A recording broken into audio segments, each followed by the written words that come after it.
نام تو طیبہ تھا لیکن عرب اسے یثرب کہتے تھے۔ عربی میں یثرب تکلیف اور بیماری کے مقام کو کہا جاتا ہے۔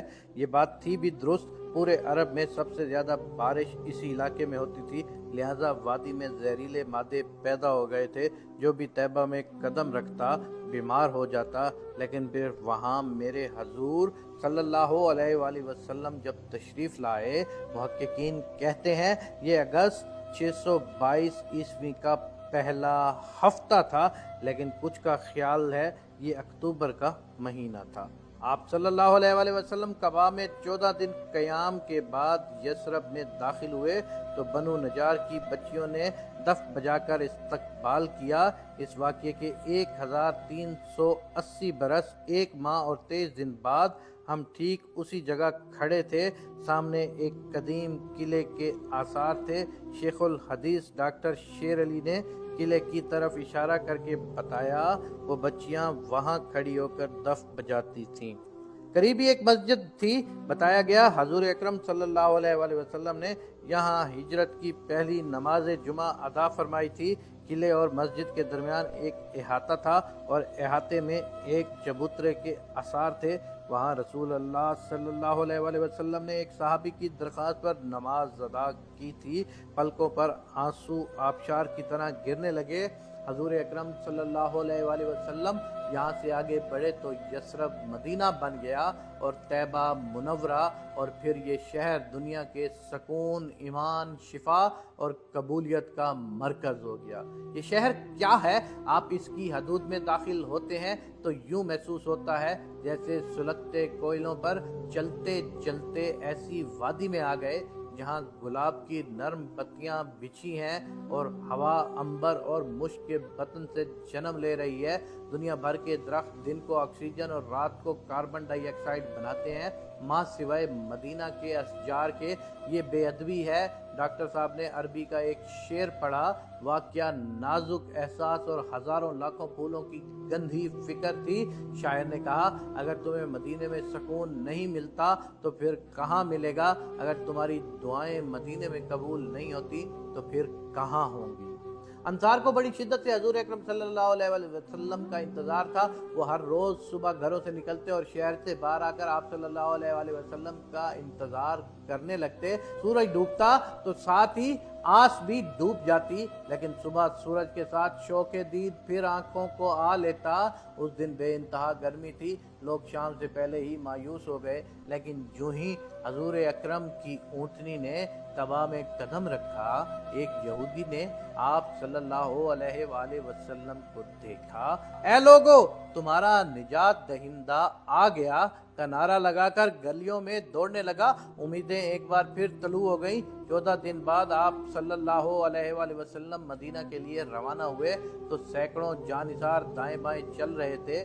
یہ انصار تھے، وہ انصار جنہوں نے آپ صلی اللہ علیہ وآلہ وسلم کے راستے میں آنکھیں بچھائیں۔ آپ صلی اللہ علیہ وآلہ وسلم کے ساتھیوں کو اپنے گھر، کھیتوں، باغوں اور دکانوں میں حصہ دیا اور بدلے میں حضور اکرم کو پایا۔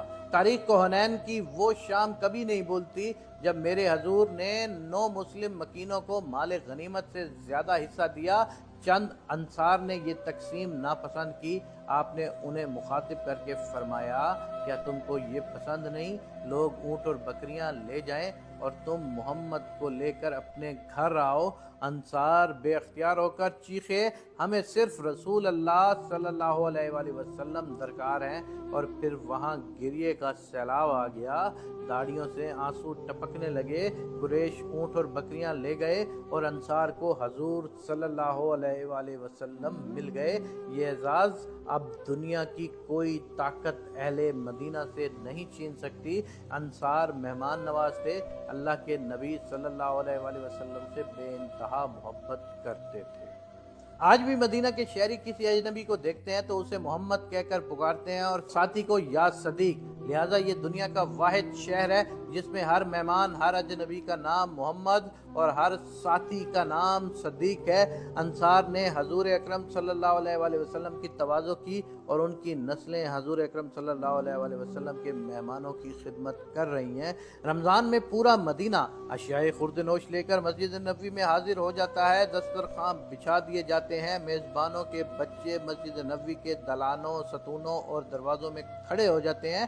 حضور اکرم صلی اللہ علیہ وآلہ وسلم کا جو بھی مہمان نظر آتا ہے وہ اس کی ٹانگوں سے لپٹ کر افطار کی دعوت دیتے ہیں۔ مہمان دعوت قبول کر لے تو میزبان کے چہرے پر روشنی پھیل جاتی ہے، نامنظور کر دے تو میزبان کی پلکیں گیلی ہو جاتی ہیں۔ میں مسجد نبوی میں داخل ہوا تو ایک 7-8 برس کا بچہ میری ٹانگ سے لپٹ گیا اور بڑی محبت سے کہنے لگا، چچا آپ میرے ساتھ بیٹھیں گے؟ میرے منجمد وجود میں ایک نیلگوں شعلہ لرز اٹھا۔ میں نے جھک کر اس کے ماتھے پر بوسہ دیا اور سوچا یہ لوگ واقعی مستحق تھے کہ رسول اللہ صلی اللہ علیہ وآلہ وسلم اپنے اللہ کے گھر سے اٹھ کر ان کے گھر آ ٹھہرے اور پھر واپس نہ جاتے۔ وہاں روضہ اطہر کے قریب ایک دروازہ ہے، باب جبرائیل آپ صلی اللہ علیہ وآلہ وسلم ام المومنین حضرت عائشہ کے حجرے مبارک میں قیام فرماتے تھے۔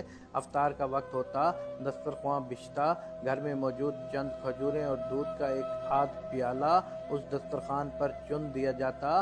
حضرت بلال اذان کے لیے کھڑے ہوتے تو آپ فرماتے، عائشہ باہر دیکھو، باب جبرائیل کے پاس کوئی مسافر تو نہیں؟ آپ اٹھ کر دیکھتی، واپس آ کر عرض کرتی، یا رسول اللہ صلی اللہ علیہ وآلہ وسلم وہاں ایک مسافر بیٹھا ہے۔ آپ صلی اللہ علیہ وآلہ وسلم کھجوریں اور دودھ کا وہ پیالہ باہر بھجوا دیتے۔ میں جو ہی باب جبرائیل کے قریب پہنچا، میرے پیروں کے ناخنوں سے رانوں کی ہڈیوں تک ہر چیز پتھر ہو گئی۔ میں وہیں بیٹھ گیا۔ باب جبرائیل کے اندر ذرا سا ہٹ کر حضرت عائشہ کے حجرے میں میرے حضور آرام فرما رہے ہیں۔ میں نے دل پر ہاتھ رکھ کر سوچا، آج بھی رمضان ہے، ابھی چند لمحوں بعد اذان ہوگی، ہو سکتا ہے آج بھی میرے حضور صلی اللہ علیہ وآلہ وسلم حضرت عائشہ سے پوچھیں، ذرا دیکھیے باہر کوئی مسافر تو نہیں؟ اور ام المومنین عرض کریں گی، یا رسول اللہ باہر ایک مسافر بیٹھا ہے، شکل سے مسکین نظر آتا ہے، نادم ہے، شرمسار ہے، تھکا ہارا ہے، سوال کرنے کا حوصلہ نہیں، بھکاری ہے لیکن مانگنے کی جرت نہیں۔ لوگ یہاں کشکول لے کر آتے ہیں، یہ خود کشکول بن کر آیا ہے، اس پر رحم فرمائیں۔ یا رسول اللہ بیچارہ سوالی ہے، بیچارہ بھکاری ہے۔ اور پھر میرا پورا وجود آنکھیں بن گیا اور سارے اعضاء آنسو بن گئے۔